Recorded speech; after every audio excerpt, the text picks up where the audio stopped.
My online debate discussion with feminists about circumcision versus female circumcision double standard and domestic violence hypocrisy.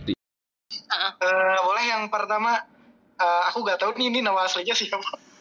Boleh perkenalan aja deh, boleh on mic. Halo. Ya, silakan. Suara kedengeran ya? Oke, ya kedengeran. Iya, nama aku Ardi. Oke, gimana Mas Ardi? Iya, aku tanya yang agak kontroversial ya. Iya, kalau misalnya gini Bu, kalau ibu yang suka justifikasi sunat, di mana cuma anak laki yang ditelanjangi di publik dan diviolasi dari zaman dulu sampai sekarang di berbagai kota, itu superior atau inferior juga nggak Bu? Itu pertama.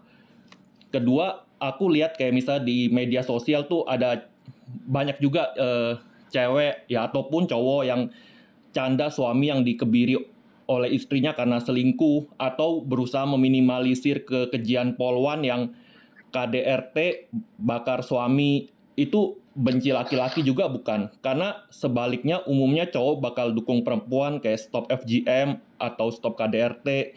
Contohnya anak tukang roti yang kemarin kan ditangkap tuh, karena juga ada dukungan dari mainstream laki-laki juga. Iya itu Bu. Oke, ada 2 pertanyaan ya tadi, berarti terkait sunat. Apakah sunat ini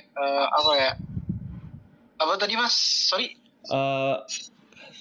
Itu sunat itu kan cuma anak laki-laki kan bakal ditelanjangi di publik, terus diviolasi private-nya, dan itu dari zaman dulu sampai zaman sekarang gitu. Maksudnya itu superior inferior juga nggak? Oke, apakah superior atau inferior gitu maksudnya? Iya. Oke. Mungkin itu yang pertama ya. Yang kedua berarti tadi terkait femisida, seperti contoh kasus yang polwan yang membakar suaminya ya. Iya. Abis aku lihat banyak banget yang media kayak berusaha minimalisir kekejiannya atau banyak yang di TikTok tuh banyak banget yang bercandain, ketawain suaminya mati dibakar. Oke. Mungkin yang pertama aja dulu Mbak nih, katanya sunat nih penelanjangan privat laki-laki mungkin ya. Ini tuh superior atau inferior? Gimana nih Mbak? Enggak, kalau misalkan itu kan karena sekarang ya kita ngeliat dari kacamata kita gitu kan, itu anak kecil ditelanjangin gitu, nggak ada privasinya gitu. Itu kita melihatnya, kita kan sudah semakin berevolusi gitu ya, kayak dulu anak dipekerjakan, dieksploitasi, sekarang kan enggak gitu. Sementara kan kalau misalkan sunat itu pada awalnya kan itu justru untuk menunjukkan saya punya anak laki-laki gitu yang ada penisnya gitu. Jadi kalau misalkan kita tanya sekarang, itu pasti akan sangat berbeda pada ini selalu menjadi persoalan ya, karena seperti ini mungkin yang akan ditinjau ulang gitu dari setiap yang sulit juga kan sunat itu kan nanti ke ajaran agama ya, ini kan bagaimana keyakinan kita dan sebagainya gitu, itu juga ada tetapi yang pasti kalau misalkan pada awalnya justru bukan untuk pelanggaran privasinya si anak gitu. Sekarang kita melihat dari kacamata, dari perspektif konsennya anak kan tidak pernah konsen. Kita aja nggak pernah konsen kok untuk dilahirkan gitu kan, nggak pernah dibilang saya mau punya anak, nak kamu mau lahir saya lahirkan ya gitu kan, enggak gitu. Anak kan nggak pernah dimintai konsennya gitu. Dan tapi kan dari kacamata kita yang sudah berkembang hari ini, kita jadi berpikir bahwa itu kan tubuhnya si anak gitu yang ternyata di expose gitu. Bagaimana nanti si anak ini, apalagi kan itu peristiwa kan kadang itu menjadi peristiwa yang bermakna ya, yang akhirnya divideoin, difoto gitu. Kebayang nggak anak ini nanti belasan tahun kemudian gitu melihat videonya itu, apakah dia senang gitu. Dan kita nggak tahu gitu. Dan kalau kita bicara dari segi konsennya si anak, memang gitu, kita bisa bilang dari situ. Bukan berarti bahwa ini nanti urusannya menjadi yang ini, yang kenapa akhirnya sekarang kenapa patriarki itu ideologinya memang menjadi ideologi kejantanan gitu. Karena memang nanti juga kan ideologi kejantanan itu kan termasuk kalau kita bicara superioritas inferioritas gitu, si orang tua itu menjadi pemegang falus gitu. Si orang tua yang menjadi pemegang otoritas gitu, yang menentukan karena untuk kepentingan anak gitu. Kalau untuk kepentingan anak, siapa yang bisa memutuskan bahwa itu untuk kepentingan anak gitu? Pada akhirnya kan ini yang sulit kan gitu. Dan kalau misalkan kita bicara dari sini, anak-anak itu akan menjadi posisinya akan menjadi inferior gitu dari si orang tua. Ya, dan makanya kalau dibilang bahwa ada relasi kuasa, ya, itu termasuk kayak kalau misalkan kekerasan seksual yang dilakukan oleh guru terhadap muridnya gitu kan, sekalipun misalkan si muridnya dalam tanda kutip tidak melakukan perlawanan, itu kan yang selalu dibilang kan, tidak melawan, tidak ini tidak itu, tapi apakah ini menjadi apakah itu menjadi konsen gitu. Kan jadi memang ketika ada relasi kuasa itu bisa kita bilang bahwa ada inferioritas superioritas itu. Tapi kalau kamu tadi Mas Ardi tanya apakah itu berarti si anak ini menjadi ya karena orang tua yang memutuskan gitu. Tapi mengapa anak laki-laki yang lebih banyak karena sunat anak laki-laki dengan sunat anak perempuan itu berbeda konsepnya gitu. Karena kalau misalkan kita tahu juga kan bahwa konsep bahwa mutilasi gitu kan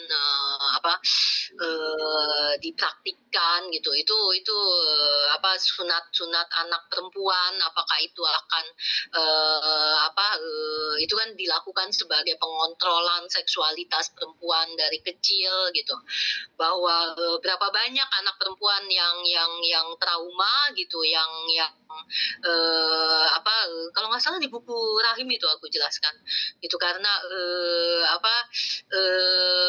di negara tertentu itu kan yang betul-betul pengangkatan total gitu kan, yang sampai karena pada prinsipnya supaya dia tidak bisa menikmati relasi seksual gitu ya. Kenapa tidak bisa menikmati relasi seksual? Karena kepuasan seksual itu hanya untuk laki-laki gitu. Kalau yang kedua sih Mbak. Oh iya maaf, Mas Pris? Yang kedua ya yang terkait mungkin kebalikannya dari femisida sih ya, kayak seorang polwan membunuh suaminya gitu. Oh iya, kalau misalkan sebetulnya ada seorang psikolog feminis ya, itu yang sudah mengemukakan konsep tentang ketidakberdayaan yang dipelajari, yang nanti akan menjadi sindrom battered women syndrome, yang sindrom perempuan yang teraniaya pada saat itu, namanya seperti itu ya. Ini adalah kalau aku yang setuju dengan kata sindromnya di sini, tapi yang mau disampaikan adalah perempuan korban kekerasan dalam rumah tangga itu kan ada di bawah cengkeramannya, di bawah cengkeraman, kalaupun itu fisik, biasanya itu kan kekerasan yang beragam gitu ya, dia nggak hanya menerima fisik tapi selalu ada psikisnya juga gitu kan, dan biar bagaimanapun dampaknya adalah psikologis gitu. Nah ini bagaimana kekerasan dalam rumah tangga itu mempengaruhi kondisi psikisnya perempuan gitu, itu yang nantinya konsep ini akan digunakan di dalam pengadilan.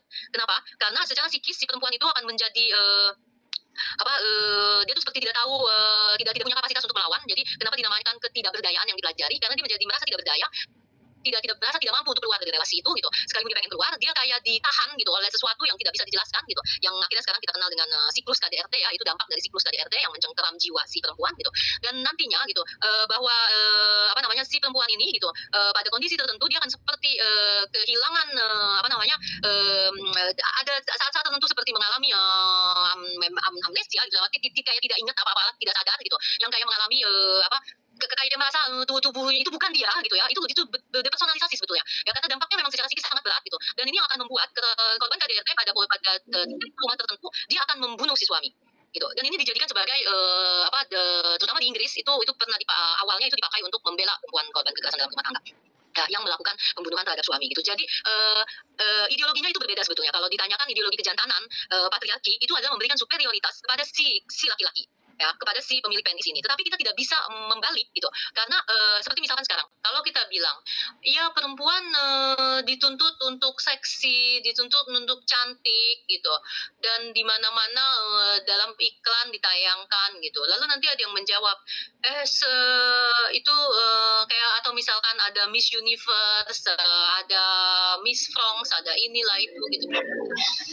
kecantikan gitu.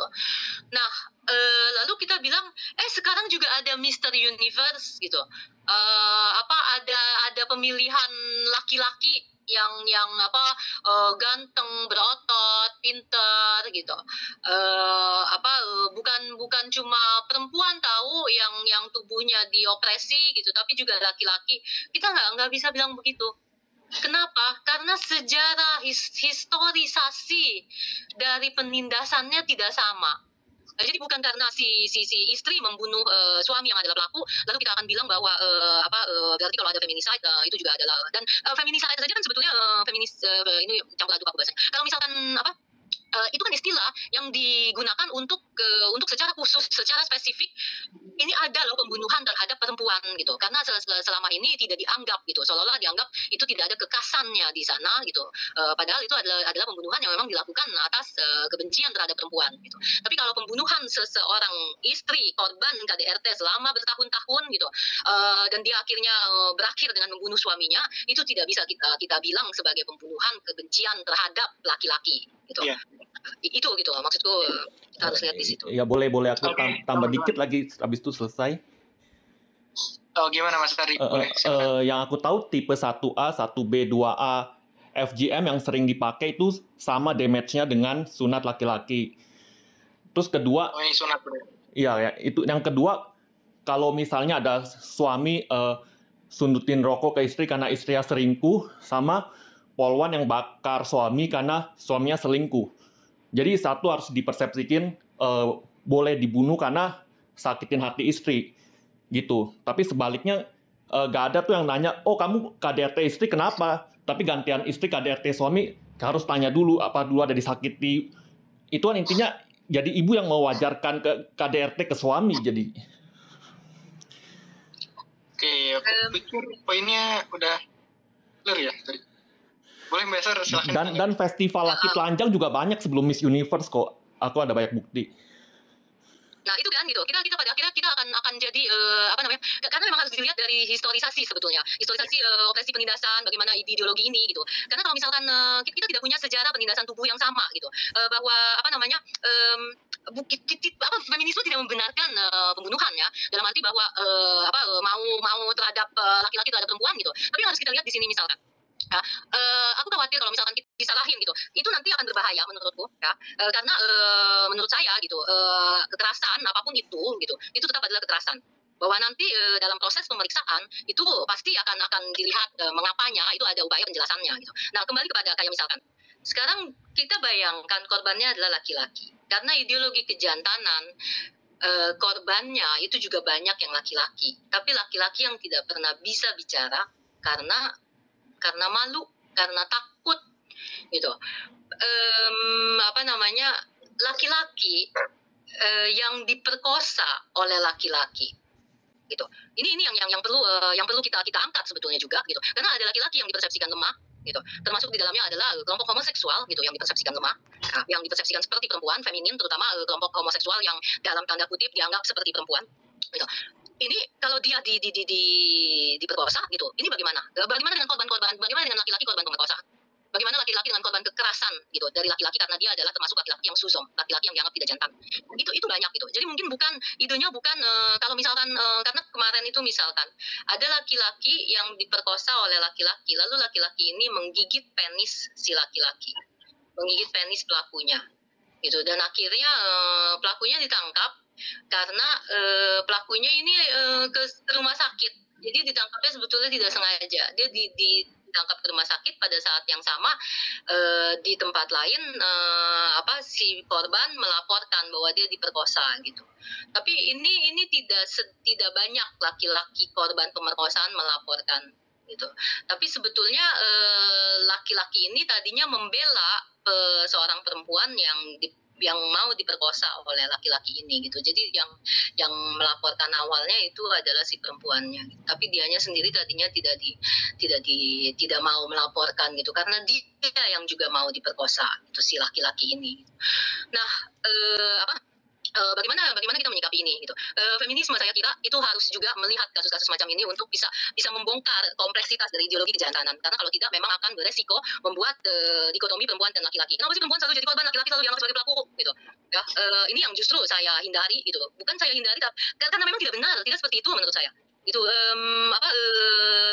apakah laki-laki sendiri tidak apakah pernahkah kalian bertanya gitu, laki-laki pelaku KDRT, apakah dia memang pengen menjadi pelaku KDRT? Apakah itu yang dia inginkan? Rumah tangga yang hancur berantakan, dia tidak pernah mendapatkan perempuan yang betul-betul mencintai dia, perempuan yang bahwa dia tidak dicintai oleh anaknya. Apakah itu yang diinginkan laki-laki? Tidak gitu. Kita mendampingi pelaku KDRT. Kita tahu bagaimana mereka sendiri yang mengatakannya, bahwa seperti ada iblis yang menguasai saya, yang saya tidak tahu bagaimana mengusirnya gitu. Apakah kita pernah menanyakan itu gitu? Karena kita selalu, pada akhirnya kita akan selalu melihat laki-laki adalah pelaku, perempuan adalah korban. Lalu akhirnya yang laki-laki akan membenci ini semua gitu. Kenapa sih feminisme selalu menyalahkan terus laki-laki? Apakah semua perempuan perlu dibela gitu? Itu kan menjadi wacana-wacana yang akhirnya akhirnya semakin mengacaukan gitu, tidak menyelesaikan gitu. Apakah itu? Apakah seorang ayah yang melakukan kekerasan terhadap anaknya, yang nanti akan menjadikan si anak juga sebagai pelaku kekerasan gitu? Apakah itu yang dia inginkan? Itu aku rasa perlu kita renungkan sama-sama ya. Semua itu memang hasil pola pengasuhan yang panjang dari generasi ke generasi gitu. Dan ideologi kejantanan itu ditransmisikan gitu. Itu kalau menurutku kenapa aku waktu itu ingin menulis buku Akhir Kejantanan Dunia, itu untuk menghindari wacana-wacana seperti ini, karena memang perempuan sendiri adalah bisa menjadi korban dan bisa menjadi pelaku. Dan laki-laki sekarang ya bukan pembangun patriarki. Kalian laki-laki yang ada di sini, kalian tidak bertanggung jawab atas apa yang dilakukan oleh kakek buyut kita dari zaman Neolitik gitu. Enggak gitu. Kita semua yang melanggengkan, kita semua melanggengkan ideologi falus sebetulnya. Kita gitu. Lihat bagaimana perempuan yang ada di tampuk kekuasaan gitu. Kalau dia belum terbebas dari ideologi kejantanan, gitu, apa yang terjadi? Bahwa dia juga akan mengopresi kan gitu. Nggak ada jenis kelamin pada akhirnya dalam hal ini gitu. Ada kekerasan yang berbasis gender, dan ini tidak boleh kita sangkal sebetulnya. Ya, bahwa korban bagaimana tubuh perempuan dikonstruksi di dalam pornografi gitu. Ya, itu tidak bisa kita sangkal gitu. Tapi bukan berarti kita harus menyalahkan kelompok jenis kelamin tertentu, tidak gitu. Menurutku tidak demikian gitu. Kalau kita hanya ada di situ dan mencari siapa yang salah, tidak dan selalu menganggap kok yang ini dibela, kok yang ini enggak gitu. Enggak, yang justru harus kita adalah makhluk neoteknik tadi yang memungkinkan manusia sebetulnya berevolusi, berefleksi, berpikir gitu. Sekarang tergantung kita kan. Enggak ada yang bisa memaksakan manusia, kamu kok begitu sih cara pikirmu. Itu akan bergantung pada bagaimana kita diasuh.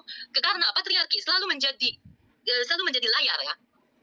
Tetapi sekarang gini deh, kalian yang laki-laki di sini, ya, kalian dikonstruksi. Saya bayangkan jadi laki-laki ya, di mana-mana gambar perempuan yang dijadikan objek gitu. Ya, saya suka mikir bagaimana anak laki-laki gitu itu mengolah itu semua ya gitu, dan kita memintanya untuk tidak menjadi tidak menjadi tidak menjadi misoginis gitu. Bagaimana kita bisa meminta laki-laki untuk tidak mengembangkan ideologi misoginis sementara masyarakat di mana-mana itu membangun itu gitu. Itu kan juga sulit kan untuk kalian gitu. Saya coba memikirkan itu sebetulnya gitu. Nah, kalian dikembangkan dari awal, kalian dididik, dikonstruksi dengan cara yang seperti itu. Bagaimana laki-laki bisa mengambil jarak dan mempertanyakan itu semua gitu. Itu juga bukan sesuatu yang mudah gitu. Jadi memang kalau menurut saya, kita yang perempuan, kita juga harus belajar bagaimana kita melepaskan diri dari konstruksi patriarki dan kapitalisme dalam ideologi kejantanan itu tanpa kita juga mengembangkan superioritas gitu. Ya, karena nanti akhirnya yang akan terjadi adalah pembalikan. Kalau gitu dulu laki-laki berkuasa, sekarang ada perempuan yang berkuasa gitu. Ya udah, dunia akan kebalik aja gitu. Dan nanti saya juga sudah tidak ada di sini gitu. Saya akan mati, entah nanti dunia akan jadi seperti apa. Nggak tahu kan kita gitu. Ya, tetapi kita sekarang sudah sama-sama ini teman-teman mengadakan bilik filsafat dan feminisme itu untuk berpikir kan gitu, dan ya mari kita berpikir gitu, mari kita mempertanyakan itu, karena di buku Ketenjangan Dunia aku membawa si François Poulenc de Labarre, itu adalah filsuf laki-laki yang dengan menggunakan filsafatnya Descartes dia mencoba untuk mempertanyakan ideologi kejantanan itu gitu. Ya, mengapa demikian dan apa yang harus dilakukan oleh laki-laki dan perempuan gitu. Oke Bu, itu dulu, thank you. Waktunya. Walaupun ada beberapa yang kurang apple to apple. Oke, thank you. Oke. Berhubung waktu, kita sisakan satu pertanyaan lagi mungkin ya. To be fair, she mentioned male victim, but there always have a but behind it, aka tricky. Try to minimize sufferness of male or boy victim and minimize evilness of female perpetrator, or mention male victim only if it is a gay by man. Dan tidak sedikit laki-laki yang diperkosa tetapi tidak melaporkan. Kenapa? Karena ideologi kejantanan.